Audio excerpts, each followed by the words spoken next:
say, when you know, you just know. Some people speak about that in the context of finding the right partner. Others, the perfect job. How about that dream house? For me, it was about finding my purpose.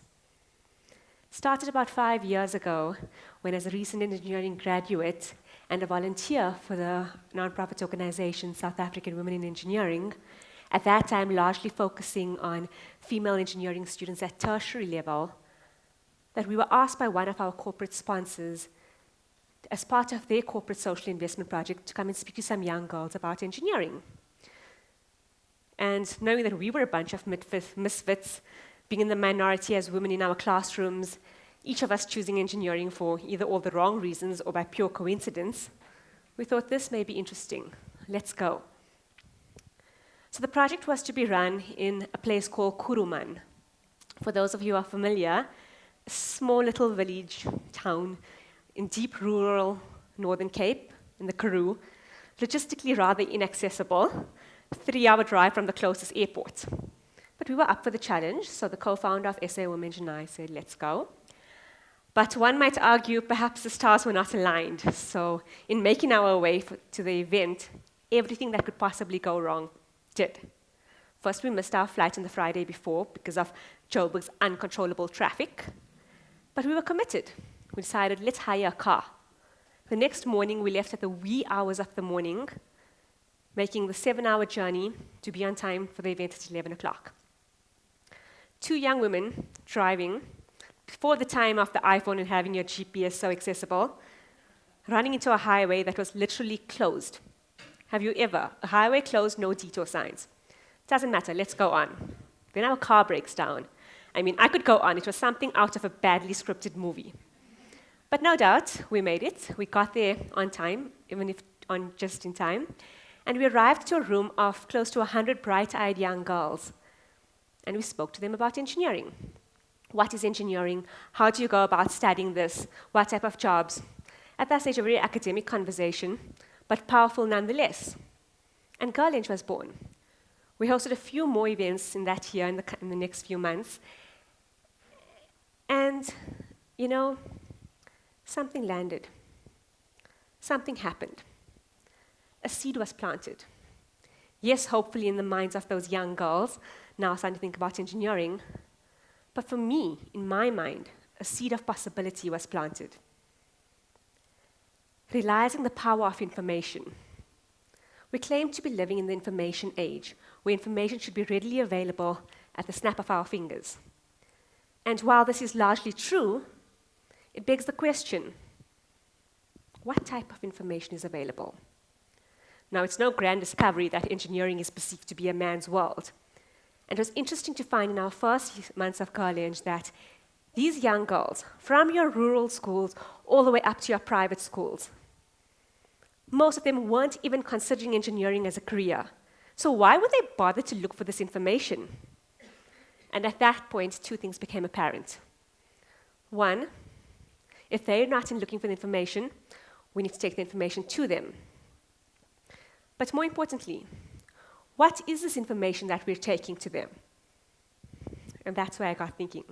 That's when the magic started happening. So if this perception that engineering is a man's world is to be changed, we first have to understand, where does it come from? So I went to Google, as one does, and I Googled, what is engineering? And yes, I got, the formal definition. Engineering is branch of science and technology that looks at the design, building, and use of structures, processes, infrastructure, blah, blah, blah. But then I thought, okay, that's a definition, but where did engineering come from? What's happening in this evolution of engineering? And it spanned research over the last 5 years and a message I've been thinking about. So we know that engineering was happening way before it was formally defined. Back in prehistoric times, the invention of the wheel to date is regarded as one of the greatest engineering feats. In the starting of the millennia, people with engineering skills were largely considered innovators, inventors, largely gender-agnostic words.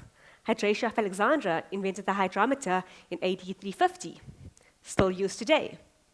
And then, of course, came the formal definition of engineering around the 13th century or so, coming from the word engineer, literally one who operates engines. Engineering. That definition fast became obsolete, with engineering quickly expanding beyond the scope of just engines into the spheres of infrastructure and process. And as engineering started gaining popularity as a profession, the first institutions were founded where engineering was offered as a formal qualification. But these institutions did not admit women. But as I looked more into this, it was more because of societal norms at the time. So prestigious careers such as engineering, doctors, lawyers, and the like, all of these were closed to women. It wasn't really at that point about what engineering was. So women, being persistent as we are, doesn't mean they weren't practicing engineering, so we didn't call it engineering. We were mathematicians, we were scientists, we were innovators, we were inventors. The inventions in that time, we spoke about it earlier, the windshield wipers, solar-powered houses. Some of the first foundations for bridges were patented by women. And they were flourishing in the field. And then, of course, as time evolved and the onset of events like the Industrial Revolution, World War II, the space race, the demand for engineers significantly increased. And the only way to satisfy this increase was to start to formally admit women in the engineering space. And we saw a very fast, steep incline in women in engineering. However, ironically enough, it was the very onset of events like the Industrial Revolution, where words, it simultaneously changed the perception of what engineering was. When we think about the Industrial Revolution, we think about, close your eyes, you think about steel structures, power plants, the grease monkey in the hard-hatted overall. And all of a sudden, this definition coming from the magical space of innovation, of invention, turned into a space of brute strength, physical ability, so much so that the appeal of the profession significantly skewed much to men. And that's where we found ourselves, peaking on the 21st century. And I thought, this is why girls are no longer studying engineering. This is a perception that engineering is a man's job. But if we are to change the perception of what engineering is, keeping in mind that this perception changed because of societal needs, at that time in the Industrial Revolution, we needed this machinery. We needed this man's world of engineering. But moving into the 21st century, what are society's needs now? And yes, innovation is driven by need. We're living in a fast-changing world with fast-changing needs. But if we really look at the last decade or so, what are the issues that continuously come up? Climate change, sustainability, resilience, food security, population growth. There's a common theme here. They all speak to social change. And it became clear to me, engineering is moving from a space where it's no longer just about things. Engineering in the 21st century is about people. And if we are to address the needs of this new age of engineering, it can result in a step change in the level of impact that engineering as a profession has on the lives of average citizens. And I guess the next question would be, who's best equipped to deal with this new definition of engineering, this new world of engineering? That's when I had my eureka moment. Why, women, of course. We look at the natural innate abilities of women. Yes, while both men and women have the intellectual capacity to study and complete and work in an engineering environment, the innate characteristics of women, we talk about nurturers, collaborative thinkers, multitaskers. The fact that a woman in an emerging market spends 90 cents of every dollar earned to better her community on education compared to 40% of what men spend for the dollar. That, coupled with the engineering skill set and problem-solving thinking, spearheads women to lead this revolution of this new age of engineering. Now, I'm not saying that there's no space for traditional engineering. There is, and there always will be. I'm also not saying that this new age of engineering is only for women. I'm not saying that there's no space for women in traditional engineering. But what I am saying is, while the rest of the world, and even what we were doing when we founded GirlEng, when we're approaching it from this side where we're trying to change and equip our girls to fit into this man's world, why can't we nurture our girls where they are born to stand out and call on their natural ability, their innate skills, to fit into this new era of engineering? And that's when the penny dropped for me.